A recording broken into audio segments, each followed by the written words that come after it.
যেই নাকি মুসলমান হয়ে মুসলমানের পাশে দাঁড়াইছিল সে আর কেউ না, আমাদের সবার প্রিয় ইব্রাহিম রাইসি। তাকে দেখে কয়েকটা ইহুদি রাষ্ট্র বই পাইছিল, যার কারণে ফিলিস্তিনিদের মুখে হাসি ফুটছিল।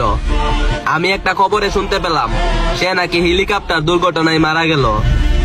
ভাই জানি এই খবরটা শুনে অনেকেই কষ্ট পেল, কষ্ট পেয়ে লাভ নেই, যা হওয়ার তা হয়ে গেল।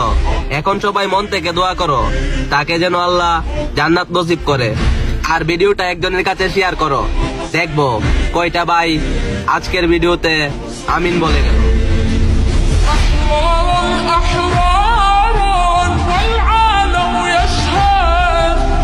ইন্না লিল্লাহি ওয়া ইন্না ইলাইহি রাজিউন। আমরা মুসলিম বিশ্বের একটি শক্তিশালী শাসককে হারাইলাম, যিনি কখনো পশ্চিমা অপশক্তির কাছে মাথা নত করেননি। তিনি হলেন